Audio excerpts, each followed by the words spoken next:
हाल में ये सरकार सत्ता चाहती है। आपको नहीं लगता? बिहार का इतना बड़ा मुद्दा SIR, उसे छोड़ दिया ये सरकार। जिस हिसाब से राहुल गांधी और तेजस्वी यादव को प्रतिक्रिया मिल रही है बिहार में, सेंट्रल सरकार डर चुकी है और बुरी तरीके से डर चुकी है। वो डर के खौफ में कि मेरा सरकार न गिर जाए कल को, इसलिए जो है अब CM को भी धमकाने का कोशिश चल रहा है। जो बिल आया है और लाया जा रहा है अमित शाह के द्वारा, ये बिल जो है सोची समझी एक बहुत बड़ा साजिश है कि मोदी जी का सरकार न गिर जाए, नायडू न हट जाए, नीतीश न हट जाए। कल को नीतीश या नायडू दोनों में से कोई भी अगर हटती है तो एक पायदान गिर जाएगा, और एक पायदान गिरा मतलब सरकार गिर गया। इसीलिए ये सरकार विपक्ष को पूरा टारगेट करने का कोशिश कर रही है, और विपक्ष अगर टारगेट हुआ तो सीधे लोकतंत्र है खतरे में। क्या आप चाहते हैं कि लोकतंत्र खतरे में रहे और एक आदमी के हाथ में पूरा पावर चला जाए? ये सरकार के अंदर कुछ भी नहीं है। खोखली सरकार, झूठी सरकार, बेईमान सरकार के अंदर जब कुछ नहीं बचा झूठ बोलने को, मोदी जी का पूरा मास्टर स्ट्रोक खत्म हो गया। अमित शाह जितना झूठ बोल सकते थे बोले, अब सब नेता का सब चीज खत्म हो गया। अब जाके जो है ये अपने ताकत को बेजा इस्तेमाल करके पक्ष को परेशान करना, देश के लोगों को परेशान करना। ऑपरेशन सिंदूर में चाइना कंधे से कंधा मिला के साथ दिया था, मगर ये सरकार इसको भूल गई। हमारे जवानों को शहीद किया था, उसको ये भूल गई, और अब जादू की छप्पी लगाई जा रही है। ये देश हित में हो सकता है, मैं मानता हूं, लेकिन थूक के चाटना अच्छा है क्या? पहले थूको नहीं, बाद में चाटो नहीं, ऐसा भी तो हो सकता है। एक खुददार आदमी ऐसा ही होता है, एक खुददार प्रधानमंत्री ऐसा ही होना चाहिए कि पहले थूके नहीं, थूक दे तो चाटे नहीं। लेकिन ये प्रधानमंत्री और ये सरकार थूकी हुई को चाटने नहीं, बल्कि चाट चाट के पूरा चाट जाती है। वो कैसे?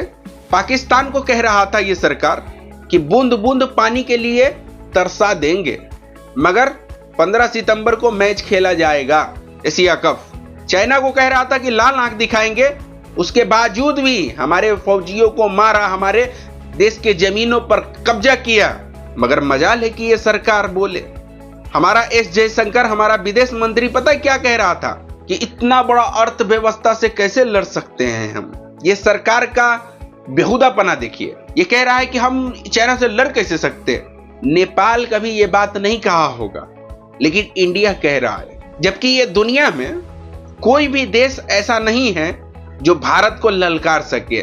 पूरी दुनिया के कोई भी देश से ये इंडिया दो हाथ कर सकती है, मगर क्योंकि ये सरकार जो सिर्फ सत्ता में रहना चाहती है, जिम्मेदारी नहीं निभाना चाहती है, सिर्फ सत्ता में रहना चाहती है, जिम्मेदारी कुछ भी नहीं निभाना चाहती है। पूरा मणिपुर जल गया, एक मर्तबा भी सरकार जो है इस पर संज्ञान नहीं लिया। पहलगांव में इतना बड़ा अटैक हुआ, मगर उस पर प्रधानमंत्री एक शब्द अभी तक नहीं बोले हैं। हमारे फौजियों ने प्रेस कॉन्फ्रेंस करके कहा सरकार को कि चाइना पाकिस्तान का कंधे से कंधे मिला के साथ दिया, उसके बाद भी ये सरकार जो है और ये देश का कुछ अनुभव, कल अमेरिका को बाप बना रहा था और अब चाइना को बाप बनाने पे लगा हुआ है।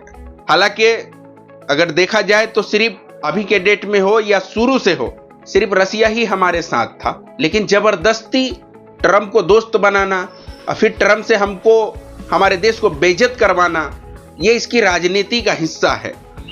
बिहार में राहुल गांधी और तेजस्वी यादव को जो प्रतिक्रिया मिल रही है मेरे दोस्त, वो प्रतिक्रिया से जो है इस सरकार का पायदान हिल चुका है। मान के स्वीकार की लेकर हक ही मानेंगे, बात ये पहचान की। कमाई का अधिकार, दवाई का अधिकार, पढ़ाई का अधिकार, न्याय का अधिकार, लेके रहेंगे अधिकार हम। जन जन अधिकार, घर घर अधिकार, वोटर अधिकार यात्रा, वोटर अधिकार यात्रा, जन जन अधिकार,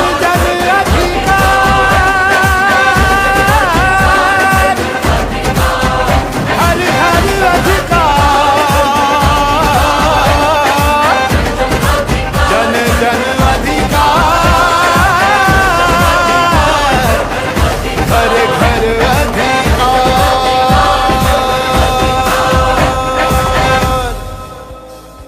अब ये सोच नहीं पा रहा कि करे तो करे क्या, बोले तो बोले क्या। इसलिए अपने ताकत का बेजा इस्तेमाल करके देश के लोगों को, विपक्ष को, सबको जेल में डाल देना चाहती है ताकि मनमानी ढंग से कुछ भी कर सके। ऐसे तो इससे ईमानदारी से अगर ये करे ये सरकार तो ऐसे भी नहीं कुछ होगी इससे, क्योंकि गुण से गुण होना चाहिए भाई, गुण से ही हर चीज होती है।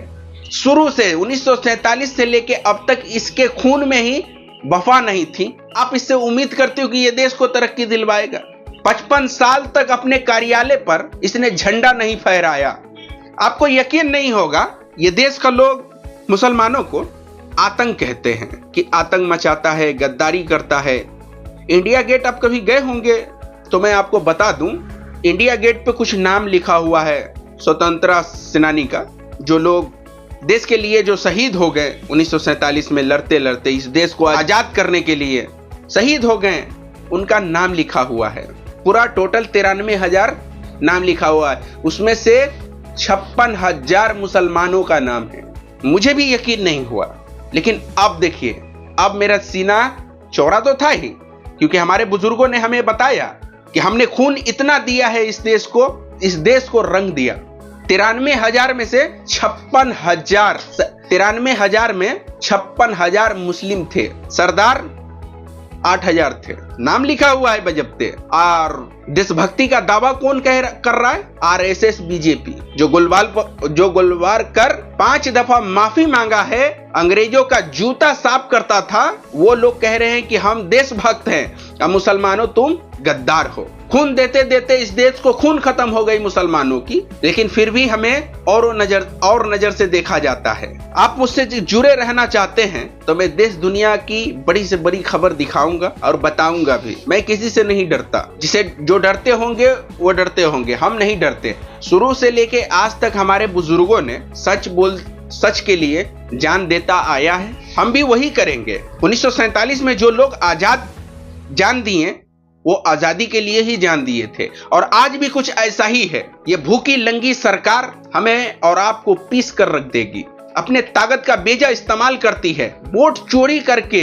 इतिहास में पहली बार ऐसा हुआ होगा, प्रधानमंत्री बना है वोट चोरी करके। अरे इनको शर्म आती ना तो ये फौरन इस्तीफा दे देती, मगर अब ये क्या कर रही है? उल्टा विपक्ष को जेल में डालने का तैयारी। अभी तेजस्वी मुख्यमंत्री बने नहीं हैं और पहले से गिरफ्तारी का रास्ता बना रहे हैं। नायडू अभी उनके टीम में से निकला नहीं है, लेकिन पहले गिरफ्तारी करने का रास्ता बनाया जा रहा है। नीतीश अभी निकला नहीं है, लेकिन पहले ही रास्ता बनाया जा रहा है, ताकि हर लोग इस देश में इस सरकार के इशारे पे चले तो ठीक है, और ना तो सीधा जेल में। हमने आपको पिछले वीडियो में बताया था कि बस में भर भर के सरकारी कर्मचारी को संडे के दिन में लेकर जाया जा रहा है मोदी जी के इवेंट में, क्योंकि मोदी जी को कोई सुनना चाहते ही नहीं है। भाई झूठ कौन सुनेगा? जब बोलो तो झूठ बोलो, जितना बोल सकते हो झूठ बोलो। ये बकवास डायलॉग से इंसान पक गया है भाई। झूठ एक हद तक सुना जा सकता है, असल में जो जीत होती है